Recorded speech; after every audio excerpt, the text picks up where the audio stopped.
batalelaka yo bayokisa masoni te papa ya borphelin bana bitike mosungi ya baveuve mobikisi oyo asikola ngai liboso ya banguna nanga alongolanga na maboko ya bayini banga bayebatalelaka yo bayokisa masoni te papa ya borphelin bana bitike mosungi ya baveuve mobikisi oyo asikola ngai bayebatalelaka yo bayokisa masoni te papa ya borphelin asikola ngai liboso ya banguna nanga alongolanga na maboko ya bayini banga oyo asikola ngai liboso ya banguna nanga alongolanga na maboko ya bayini banga bayebatalelaka yo bayokisa masoni te papa ya borphelin bana bitike mosungi ya baveuve mobikisi oyo asikola ngai bayebatalelaka yo bayokisa masoni te papa ya borphelin bana bitike mosungi ya baveuve mobikisi oyo asikola ngai liboso ya banguna nanga alongolanga na maboko. Ma Bible dit, tu es le chemin, tu es la vie, tu es la vérité. Nanyo alanda yo abunga nzela azali te. Yango ngai nalobi nakolanda nzela mosusu te. Nakolanda kaka nzela na yo Yesu. Nzela ekosaka te. Alléluia. Nzela mosusu te nakolanda bobelisi nzela na yo nani alakisanga nzela ya solo bobele yo la vie la vérité le chemin mosusu te se yo Yesu nzela oyo ekosaka te se nzela na yo bayebatalelaka yo bayokisa masoni te papa ya borphelin bana bitike mosungi ya baveuve mobikisi oyo asikola ngai liboso ya banguna nanga alongolanga na maboko ya bayini banga. C'est avec assurance nakoyemba Yesu azali lisungi na ngai lisungi. Mesdames, Messieurs, très chers internautes, amis de Kilongo TV, bonjour. Bienvenue à Kilongo TV pour cette très belle émission Télé Surprise. Télé Surprise, vous connaissez, nous allons vers les amis, vers les orphelins, vers le veuve, vers le vieillard pour leur surprendre des surprises agréables. Aujourd'hui, on est dans cet orphelinat ici à Bumbu. Nous sommes venus rendre visite aux amis de l'orphelinat La Compassion. On est venu avec le cahier, quelques fournitures scolaires, entre autres le cahier, le sac, les stylos, le crayon pour les enfants. Vous savez, la rentrée était prévue pour le lundi passé. Ça n'avait pas tenu parce que beaucoup d'enfants n'avaient pas de fournitures scolaires. Et je crois, avec le soutien de la Fondation Rabbi Mavinga ainsi que de vous qui nous soutenez, vous qui nous suivez depuis l'Europe, partout à travers le monde, ces enfants de l'orphelinat La Compassion et d'autres orphelinats auront moyen d'aller à l'école. Peut-être ils n'auront pas les frais, mais quand même, ils ont les fournitures scolaires. Ça leur fera du bien. On apporte l'affection aux enfants, on apporte la joie aux enfants. Voilà pourquoi la Fondation Rabbi Mavinga est venue dans cet orphelinat. Après, ici, on va aller dans un autre orphelinat et puis on va encore aller dans un autre, donc dans 3 orphelinats pour leur apporter la joie. C'est ça. Comme nous dit la Bible dans Jacques chapitre 1er, verset 1 à 27, la religion pure sans tache devant Dieu notre Père consiste à visiter les orphelins et les veuves dans leurs afflictions. Voilà pourquoi nous faisons de notre vie une religion pure, sans tache devant Dieu notre Père. Nous allons vers les orphelins, nous allons vers les démunis. Nous vous remercions tous pour vos soutiens, tant matériels, financiers, ça nous fait du bien. Voilà pourquoi on a apporté quelques fournitures scolaires à ces enfants. Coco Dema est derrière la caméra. On est accompagné par nos amis de la Fondation Rabbi Mavinga. Vous allez voir ces images, aimer, partager et ça fera du bien. Suivez ces images jusqu'à la fin, ça fera du bien. Merci Nabinonyo Sokolanda Rabbi Mavinga. Merci Fiston Basende. Merci Dominique Kelemona Msakata. Merci beaucoup Fondé Kabea. Merci Fiskin Kelanger. Lévi Cyril Arsène Modabu, les garçons capables, plus forts que toi n'existent pas. Merci et pas représentant des États-Unis, Oto Bengi, Ariano Chesco. Merci à toi. On suit ces reportages, on se retrouve tout juste après. Merci beaucoup. Bonsoir à tous. Bonsoir. Bonsoir. Bonsoir. Voilà, je crois qu'on ne va pas traîner ici. C'est la Fondation Rabbi Mavinga, Kilongo TV, comme on a l'habitude de venir ici. Et c'est déjà notre maison, pasteur. On a pensé aux enfants. Et j'ai ri avec les amis, nos amis de la Fondation. Vous avez Sabango. Laissez moi ndunda akola nzoto. Laissez moi liloba nkolo akola molimo. Kasi bongo ya mwana pe fuelia. C'est-à-dire moi ne faut tanga pour lobi Congo na pesa malamu, Congo ezala makasi dynamique, il faut bana batanga lelo. Et certainement il y a des orphelinats, il y a des enfants de la rue, il y a des orphelins oyo baza mbongo te, baza makoki te, baza baboti te oyo ba supporter des études na bango, ça fait très mal. Et nous on a eu cette chance là d'avoir le parent, moi mes parents sont encore en vie. Oh, qui est en classe, bazo bondelo kende classe. Et ça la devoir. Ça les résultats bien te ba punir yo. Et voilà nous la Fondation Rabbi Mavinga, on a pensé aux enfants aujourd'hui. On a apporté quelques produits, donc on a quelques fournitures scolaires, entre autres les sacs, les cahiers comme vous voyez. Je crois que je vais me lever, Coco, c'est bon. Voilà. Là, on a quelques cahiers. Et non, viens m'aider. Ouvre ça.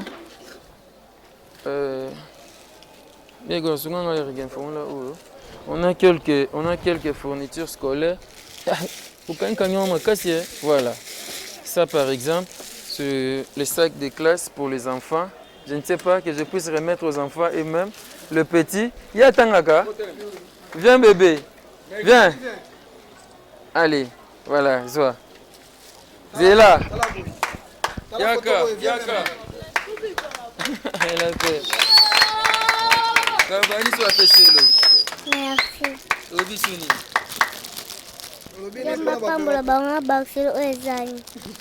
Merci. Merci beaucoup. Nani sous moi maternelle que la première. Christian Yaka. Yaka. C'est bon? Voilà. Comment on a Nani? Christian. Utangaka? Vous êtes en classe ni? Première. Allez, voilà. Vous venez ni? Dama pamba la bango abakisela bine mingi ezali. Christian. Voilà. Zela. Il y a moi mkolo siko. Il y a moi mkolo. Yaka. Yaka aussi. On a fait un sachet. Ça va se faire la classe. Je crois que la classe. Voilà. Et toi tu dis quoi? Merci. Merci. Ça c'est très bien. Moussou Sunani. Moi c'est siko. Allez, viens bébé. Allez. Yo en classe ni? Deuxième primaire. Allez. Robini. Dama pamba la bango abakisela bango bele. Balela lete. Abakisela bango. Dama batela bango abakisela bango bele. Balela lete. Babenge bango na banki. Okangi suki, wan suki a rentré, hein? Betele maboko. Allez, encore. Oh, tu peux si déjà où est là? Je crois qu'on va remettre bango. Tous les uniformes, ils ont des tailles différentes. Ils ont Nani, oh, il y a Nani? Caleb. Allez, man. Il y a Coca? Yo comment on a? Caleb. Vous êtes en classe ni? 5e. Obini Caleb. Dama Oh, kumba on boit l'eau lata. Dama pamba la bango abakisela bango ezangi balela te. Mabuke kaukate. Merci beaucoup. Oh, ya moi mkolo, hein? Nani est Coca? Oh. Émeraude. Voilà, émeraude. Émeraude Obini. Bendi beauté. Obini émeraude ta caméra. Nalinga mapambola bino abakisela bino ezangi. Maboke kaukate 6e. 6e. Donc kalato comme un pantalon. Ah, betele émeraude maboko. voilà, tu me mets quelques stylos, pasteur. Quelques stylos, je crois que Kokabane, hein, il y a 50-50. On a des crayons, quelques crayons, juste symboliques. On a pensé vraiment aux enfants pour cette rentrée. Et il y a les cahiers, avant tout cas, les cahiers, parce qu'on a passé des mots en angoisse. On a pensé vraiment aux enfants et je pense que ça va nous passer s'emballer. Oyo, il y a passé des albums, il y a des albums, il y a Pasteur Moïse Matuta, son récent album, Si Dieu le veut, je le veux. Si Dieu le veut, si Dieu le veut, ceux qui n'ont pas lingi, ceux qui n'ont pas boy, ceux qui n'ont pas boy, puis ceux qui n'ont pas boy, les albums à Pasteur Moïse Matuta, à cela qui vante dans l'église, Pasteur de la foi, à Somba qui, mon nombre, mon boy, c'est un arabi, ceux qui ont été orphelinat, mais là, orphelinat, pour me la bango, va mettre la musique, musique moi en Zambé, et ça moi bien. Et bon, un mot peut-être pour les pasteurs. En tout cas, merci mingi na pasteur Nabiso de la foi. Nzamba pambole mingi na ndenga kaniseli biso koyoka liloba nzambe na nzela ya papa na biso Moïse Matuta. Vraiment Nzamba pambole mingi, nous sommes très ravis ya komona fondation Rabbi Mavinga lelo, vraiment une surprise comme on vient de le dire ici que boye kota la biso vraiment na moment tozaki même pas qu'on s'attendre et surtout que toto solana papa récemment même pas 2 semaines au soli na téléphone, mais sans me dire que bon les cas vraiment c'est une grande surprise, une très grande joie. To sengi na nzambe na biso apambola bino azong sebele apambola église mobimba apambola bana nzambe nyonso apambola fondation Rabbi Mavinga amour et compassion et kende musika koleka apambola papa na biso Rabbi vraiment na ba initiative na ye nzamba tia loboko pour la fondation. Vraiment merci. Merci beaucoup. Lui c'est le président de la fondation. Et bien on a apporté quelques cahiers pour les enfants et je pense que nous allons nous toper ça dans ma boko et c'est symboliquement. Et il y a rien, voilà, tu auras aussi quelques cahiers, ça va nous aider. Et voilà, c'est beau. Ce sont les cahiers de la fondation, pasteur, vous pouvez voir ça. Et ce sont là les cahiers de la fondation. Papa, allez, remettez aux enfants. Tiens.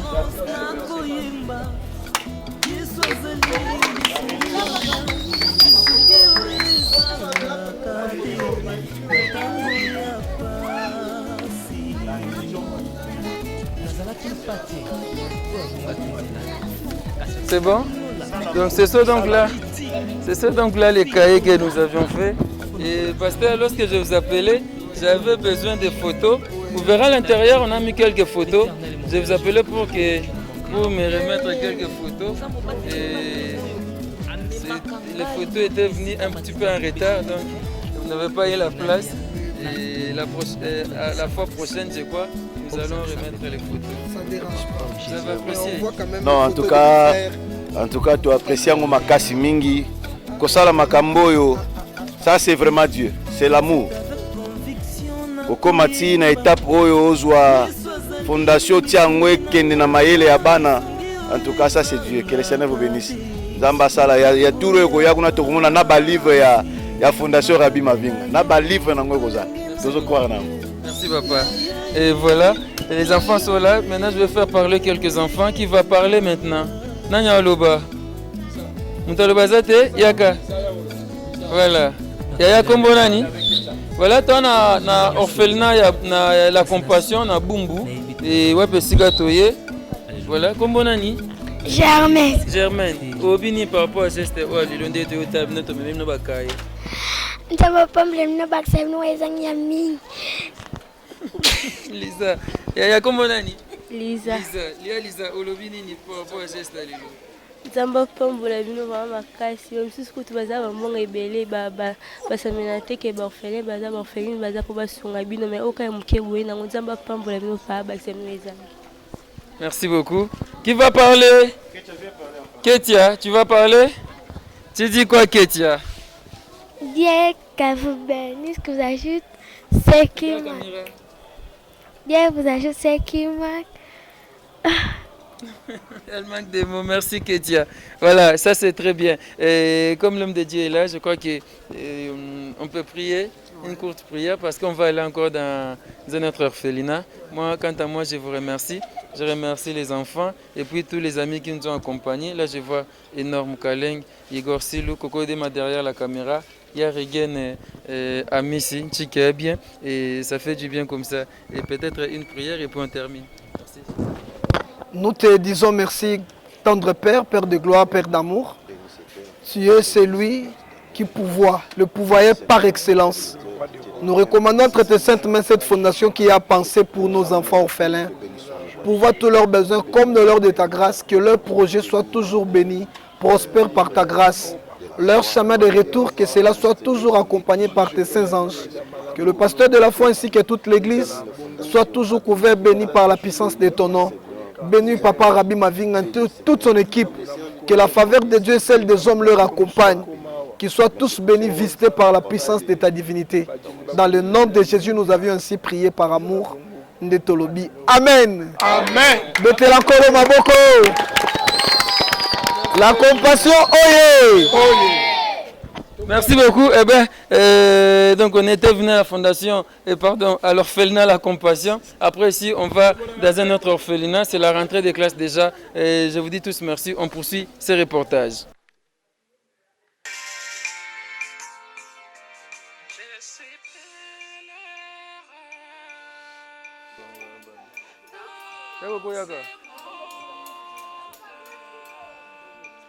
Voilà, comme je vous avais dit, on était dans l'autre orphelinat. Maintenant, on est ici dans l'orphelinat. C'est ma part à Selembao, non loin de l'hôpital sanatorium. On est donc à Selembao, on est venu rendre visite à ces orphelins que vous voyez si nombreux devant moi.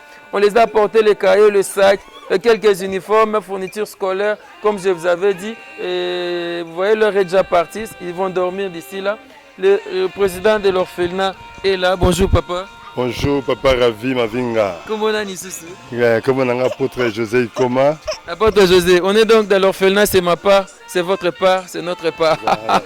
Apôtre, et tokansaki bana ndie na lobaki, leisa bana lilobankolo bakola molimo, leisa mwana ndunda akola na nzoto kasi leisa pe bongo ya mwana po lobi ya Congo eza malamu. Tokanisa bana fo batanga, toyeli bango quelques fournitures scolaires et kosunga et non simba et je pense que tout ça a na ba cahier na ba sac et tout ça na ba sac ya bana quelques sacs ya bana na yazo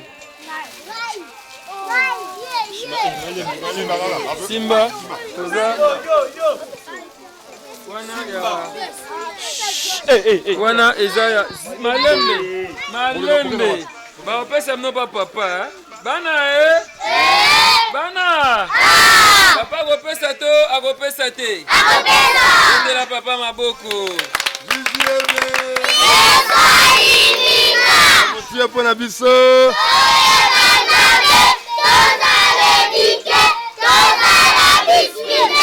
voilà te banzambe tozala éduqué tozala discipliné oyo pe eza ya mwa bana mikolo yaya tokopesa nino kaka tomemi bauniforme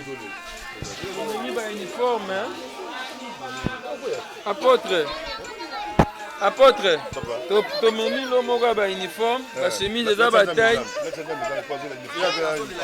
wapi ye ti toye azolela kaka lakisa na micro yaya olela nini olela mba klasi apesi yo te voyez cet enfant depuis qu'on était arrivé là en train de pleurer nzoka olela uniforme ana uniforme te apesi yo elamba oyo zwa ici likolela susu te voilà depuis toye tokuti azolela toye na quelques stylos papa et puis bakaye yakisa bakaye vraiment bolimisa biso mpo toye retard tokendaki église après église toki orphelinat mosusu nsima toye tozokende so orphelinat mosusu eya kobimisa voilà bimisaka nyonso tosalaka nde tosalaki kuna on a porté quelques cahiers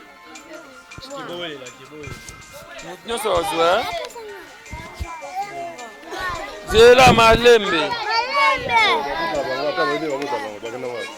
Non, pesanga na memingam. Zela ya zela bozo moko Zela moko kanganga yo. Oya malembe. Masa nanga mundela za wapi? Mundele. Ma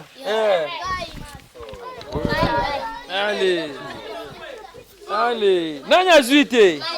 Ba pesa mno ba papa Voilà. Tombola kaye. Pesanga ba CD. Pasteur apôtre. Pesanga ba CD s'il vous plaît. Voilà moi bloto avec na yango to bi rentrée scolaire lundi passé. Bien qu'il na moni déjà net master ambiso awle la zone elambate c'est que akenda ne classe T. De rentrée scolaire lobby ba kokende. Pour uniforme monani kaye monato na deux cartons ba kaye oyo eza cadré na lignée. Oyo eza CD ya frère Moïse Matuta. Oye bien ngwa. Boye bien ngo. Titre nango eza si Dieu levé, j'ai levé. Si Dieu levé, j'ai levé. Eza CD na DVD pasteur de la forme ta sombaki yango. Asombaki ebele singa birabi. Soko okena ba orphelinat pesa ba orphelin ba yoka musique ya Nzambe ya pasteur Moïse Matuta et Zamalami. Bo sepel nango. Voilà, merci beaucoup. Pasteur, je ne sais pas ce que c'est à moi liloba. En tout cas, liloba est causant à te, et ça que ça papa Rabbi Mavinga, une équipe nae. En tout cas, énorme des actions sociales. Nzambe yaba orphelin, à tombola bino, à pambola bino, à cancela bino, à futa bino, parce que bossar musalo yo, bateau la mongo belé kutu le cabino vont kosalango, mais kokaba na comprendre que ça rende don et penser aux vulnérables ezali kabo. Nzambe ya batoyo azandame la bino bokene liboso musika makasi nakomona Yesu. Merci. Voilà bana nanya koloba zela malembe tala kuna yoko mono nani Shadrach kolobi nini Poranga nabi Nzambe apombola bino abakisa bino ebele. Merci beaucoup. Nani sus tala kuna tala caméra komono nani Merveille lobi nini Poranga Nzambe apombola bino po weli biso biloko otangira ya classe yone.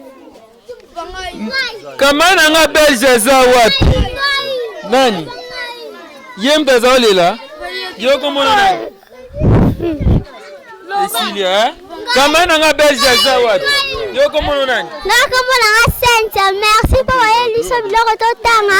Nzambe apombola bino abakisa bino oyezali. OK, belge mundele yaka. Ana kanzi frère nanga Zigi. Frère Zigi yaka. Allez, comment nani? Joyce, baba ngako nani? Pasteur Walo. Obi nini? Na lobu boxe ya bino ezang. Bona sing na merci pena boxe bino ezang. Merci beaucoup Joyce. OK. To lo bambala sima no ya lisusu Allez. Ngana ke Rabbi Nzambe apambola bino. Merci beaucoup. Nake susu va ande comme susu et to mona na bino lisusu. Merci Allez beta. Allez.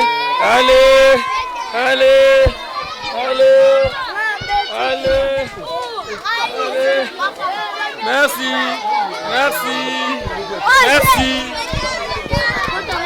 Yo asikolanga liboso ya banguna nanga alongolanga na maboko ya baini banga bayebatalelaka yo bayokisa masoni te papa ya borphelin bana bitike mosungi ya baveuve mobikisi oyo asikolanga ye bayebatalelaka yo bayokisa masoni te papa ya borphelin bana bitike mosungi ya baveuve mobikisi oyo asikolanga ye liboso ya banguna nanga alongolanga na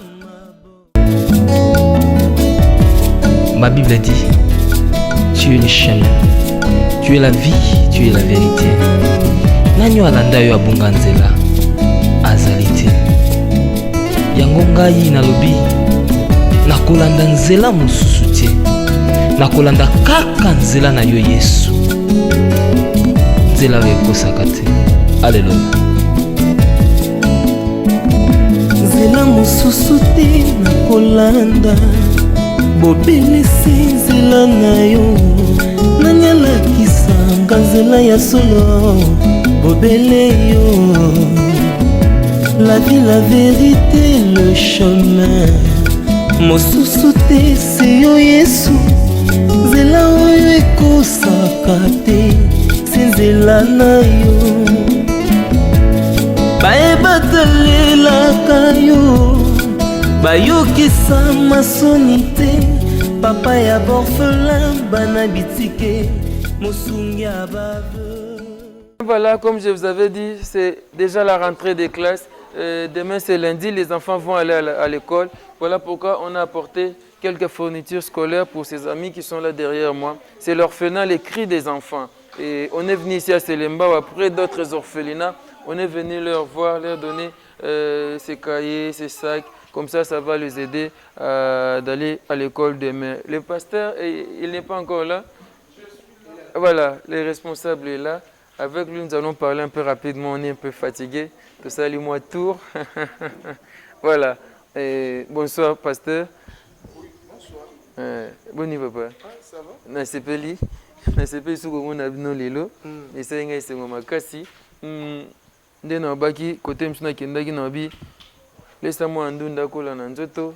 Laisse moi na lobankolo kola na molimo. Laisse pe bongo ya mwana po lobi kongweza malamu. C'est-à-dire lorsqu'on veut que avoir un Congo dynamique fort, il faut que tozala na bana oba kekelasi ba yekoli ezala malamu. Mi on to betoya lelo rentrée scolaire ezaki lundi passé.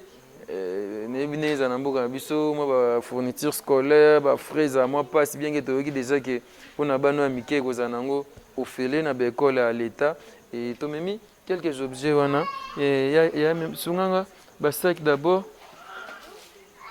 Bimsa basak ata moko na sa remise symbolique je suis à mikolo voilà oyo isa ya bana je crois maternelle ti première deuxième peut-être troisième P et oyo isa ya bana école primaire je crois oyo ata na sixième tako tangani nango fondation Rabbi Mavinga elongo na bandeko basunga biso toyaki na quelques stylos. Quelques crayons, remise symbolique kaka, et ça moi bien. À part ça, on a apporté les uniformes peut s'en échantillon moko et kosunga. De tobe mona qui est classe, tant bas na besoin d'anda kubazo tanga, à qui classe na ça qui a bien, la uniforme a bien, la moi basket nae, à ça moi fier, tobe pe to yana moi ba uniforme, ils ont bataille différente. Oh yo moi na 6e akola ta je pense. Hein? Mais on a mon ekokape ya Sephora, yana ni c'est comment les noms? Il y a mis flore, il y a déjà eu diplôme, moi là tango ça susté. Oh, bana 6e bagolata, bana pe o amike quelques uniformes ça là ça moi bana amike vraiment. Bon, taille monsieur yango, je crois que koka bana pe ya ba première deuxième, ça dépend ya taille na bango. On a apporté les cahiers, 2 cartons de cahiers, je pense que vous avez vu et dans nos cahiers. Et voilà, on a porté quelques cahiers. Il est mentionné Fondation Rabbi Mavinga, Amour et Compassion, Jacques chapitre 1er, verset 27. Et Yango Toyaki Yango, et ça juste remis symbolique. Je crois que directement je vais avoir vos impressions, un mot pour ces gestes. En tout cas, merci à la Fondation Rabbi Mavinga. Chaque fois, je suis à Bisso. Et quand on se prendre biso na butu, botala to na butu. To kenda l'église, après to bandi moi ba tour ba orphelinat, to bi to ya pe so to pousser en lobby bana msubo ke classe té. Vraiment. Quand to fanda ki na ba teni na biso ne bomoni biso aboye po c'est déjà la nuit. Mais Rabbi na équipe na ba se prendre biso. Merci vraiment et permettre biso bana bazonga classe. Et pour la bande de Tamsou Bazolanda, pour la situation de gratuité et enseignement à Congo. Oui, gratuité et enseignement est ali. Mais l'État n'a pas des écoles. L'État a une école officielle. Net biso na Selemba, tu as mis balai. Mais mi balai, il faut savoir combien de kilomètres à pied pour Komakuna. Imaginez-vous, bano ya miki miki, à ça déjà à 5 ans, 6 ans, est-ce que vraiment qu'on ça tant de kilomètres à pied? Non, non, non, je ne crois pas. C'est pour cela, biso bana biso, bazotanga toujours na ba ancienne ba vieille école, école privée, on est déjà otanga na primoko un peu raisonnable. Boye bine to futaka. Mais école à l'état d'ailleurs pour le moment, soit inscrit moi en école à l'état, place exacte. Etondi place exacte. Nga bana nga fana comme ça bango nanu silité anga ya rigen. Donc place exacte, école à l'état seulement comme on a boye 200 enfants. Est-ce que atabino bande kona on dit moi na tozana à université kutu wapi. Donc il n'y a pas moyen, toujours continuer, on a toujours des difficultés des frais scolaires aussi. Donc sunga biso pour que bana oyo ya orphelinat les cris des enfants bakola ndenge et sengeli. Donc aider ces enfants à écrire aussi leur propre histoire d'aimer. Ndenge Rabi disait tout à l'heure que on n'est pas là seulement pour manger et tout, mais aussi voir les nourrir notre bongo. Nourrir notre bongo, voilà. C'était ça. Donc, en tout cas, merci. Na sepeli mingi, n'engue va se reprendre biso, na buto, tout ça, orphelinat. L'écrit des enfants a changé l'adresse. Bino bobi biso, tout ça, qui na avenue Tsongi, numéro 4 bis, na côté à Bambou. Na moi, c'est, na Bali, tout ça. Mais cette fois-ci, to commune avenue Totila numéro 27, toujours une avenue après l'ancienne avenue. Mais de na côté moko bien le pango est clôturé et bomonika ndaku est mieux par rapport à ndako tous en liboso. Tous en a besoin ba matela pe, tous a besoin ba mousse et bilamba pourquoi pas et tout. Merci na frais scolaire sur osuni pe biso nzambe a pambola bino vraiment. Merci beaucoup, c'est pas encore fini les DVD. Aidez-moi Yargen, les DVD. Voilà, merci beaucoup. Et voilà, quelques DVD za awa. Il y a CD dans DVD, il y a album, il y a pasteur évangéliste Moïse Matuta, album naé, récent album naé, si Dieu le veut, Dieu le veut. Oyo, il y a cadeau, il y a pasteur Jean-Paul Maeta, l'homme de la foi. Il y a Asombaki, quelques lots, il y a album Oyo pour soutenir une façon de contribuer aussi à l'œuvre de Dieu. C'est un rabbi, dengo qui est dans la orphelinat, qui est de ça bango yango, n'est cadeau de sa part. Donc il est aussi béni à travers ses gestes. Il y a album à Moïse Matuta. Si Dieu le veut, je le veux. Merci Moïse Aïmbarabia, évangéliste c'est Moïse Matuta. C'est le pasteur de la foi. Oui, merci au pasteur de la foi qui a aussi songé aux enfants. Pourquoi pas nous donner ces CD et DVD qui va nous permettre d'écouter la chanson chrétienne et de notre bien-aimé Moïse Matuta. Ça va vraiment édifier les enfants ici au sein de Yolinga kanatanda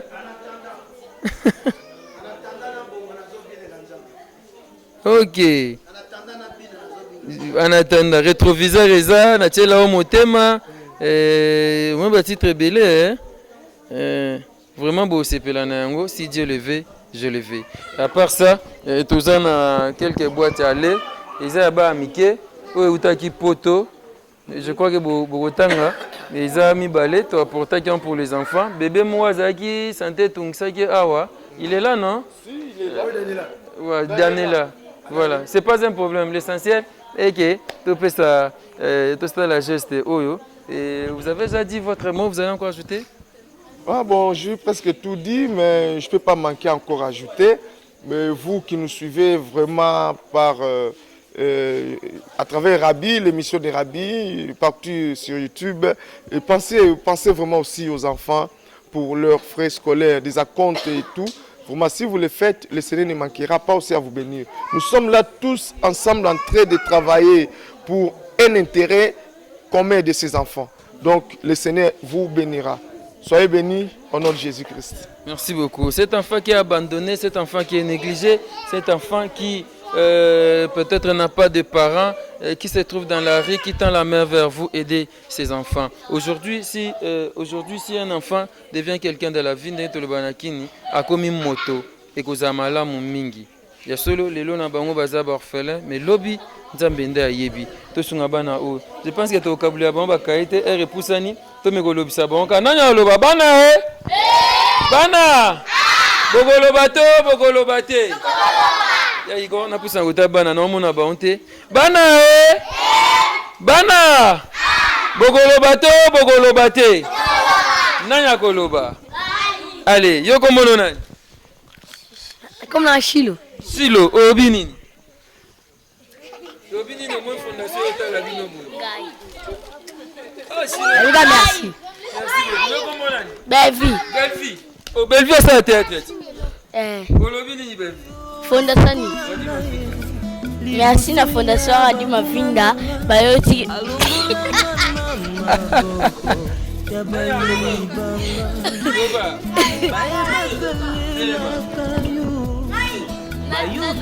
Mais aux autres, c'est canot. Comment on a? On a bien aimé. Nani? Bien aimé. Bien aimé. Olobini. Nabi, merci. Ni wa ele biso bilo ndama pamla bango akansama pe ozai. Bebo qui est classe. Ah. Yo en classe ni. Na 6e. 1 plus 1. 2 plus 2. 4. 4 plus 4. 8 plus 8. Nani. Bebe. Yaka. Yo comment on a? Wefina. Oh, Profino Bini. La vie, merci la fondation Mavinga. Jamba Bax la bino. Boko wanebele wo chika vise black zanga kia. Bebo qui est classe. Ok, merci beaucoup. Yo déjà le baki. Bébé. Yaka. Comment on a? Gradi Olobini. Nabi, oui, merci. La fondation Abi Mavinga. Merci, nous allons nous former. Basaki, na bakai, na pesi bon merci. Jamba pamla wa omba msusu bo Bax biso bilo. Ok, merci beaucoup. Eh bien voilà, merci beaucoup. Bakaye, toi qui fais ton câble la bino. Bon, mais d'accord, câble. Vous pouvez savoir ça Bakaye et ça bien. Aussi magnifique que pasteur. Je vous avais pas dit, ce sont là les cahiers. Ce sont là donc les cahiers de la fondation. On a fait des cahiers avec le logo de notre fondation Rabi Mavinga. On a porté 2 cartons de cahiers. Je pense que ça va aider vraiment les enfants. Merci beaucoup. Ça va beaucoup vraiment nous aider. Comme le secrétaire voulait aussi remercier les gens qui ont... Secrétaire. Merci beaucoup. J'ai bien encore jeune garçon qui a un bon cœur à son âge. Pour parler de son âge, je peux me faire l'ambiance qui vous parle. Dieu lui met au cœur pour soutenir les orphelins. Je dis merci. Je dis encore que tous les partenaires de Fondation Rabi, c'était un homme sérieux, un garçon sérieux avec son équipe. Vraiment soutenez-les là où vous êtes et Dieu vous bénir. Je dis encore que Dieu vous bénisse, Fondation Rabi. Allez en avant, Dieu vous aide jamais. Vous avez déjà les CD, vous aimez beaucoup cette musique alors? Oui, j'aime cet homme, il chante très bien. Maïs Matoutage. Il chante bien, sa chanson. C'est le cadeau des pasteurs de la foi. Oui, l'homme de Dieu, je l'aime beaucoup. Pasteur de la foi, je l'aime beaucoup. Kossi. Pasteur de la foi, et puis Kossi travaille ensemble. Bien ensemble, lui. Bon, merci beaucoup. Je les bénis, c'est vraiment que Dieu les bénisse abondamment. Merci, l'homme de Dieu. Voilà, mes amis sont là, parfois quelques dédicaces. Quelques combos seulement bien. Vraiment plaisir à toi. Napesi mbote na nga na maman Francine Silou et ngamoko vraiment donc ba plaisir à toi. Bambote ka ebele bomona to continuer badon na fondation Rabi Mavinga. Bambote za ya liboso pa maman Tete Ngemi, bébé Punisia Carmen Ngandu don bambote ebele ka.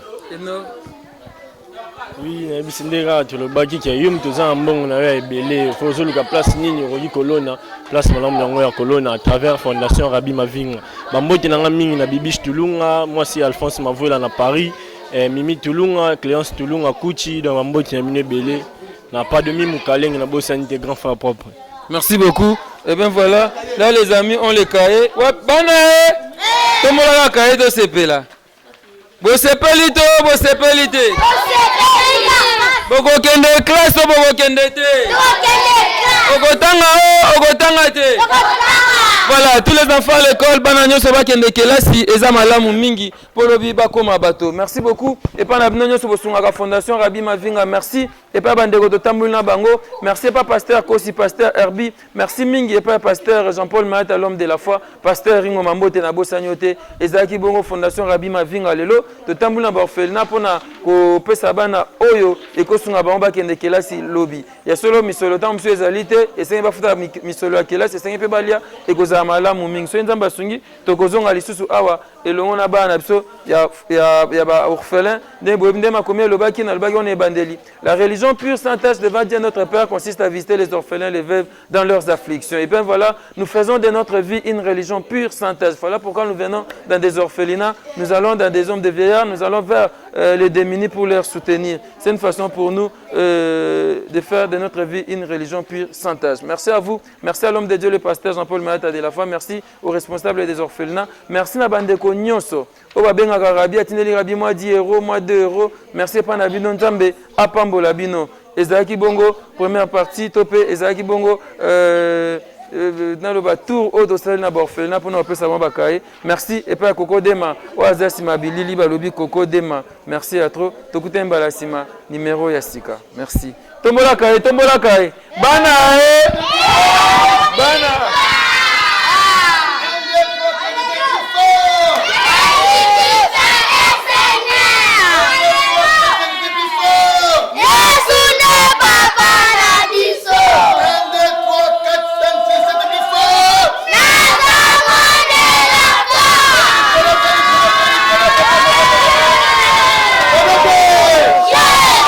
Merci, Fondation Rabi. Merci, Fondation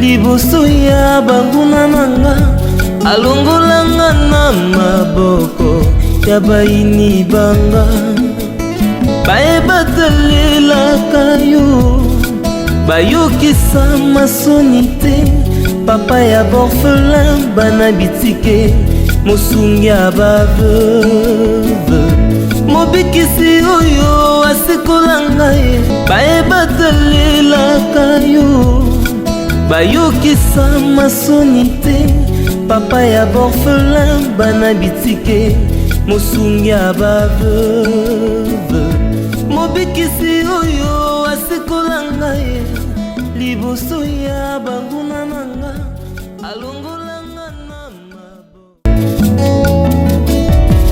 Ma Bible dit, tu es le chemin, tu es la vie, tu es la vérité. Nanyo alanda yo abunga nzela azali te. Yango ngai nalobi nakolanda nzela mosusu te. Nakolanda kaka nzela na yo Yesu.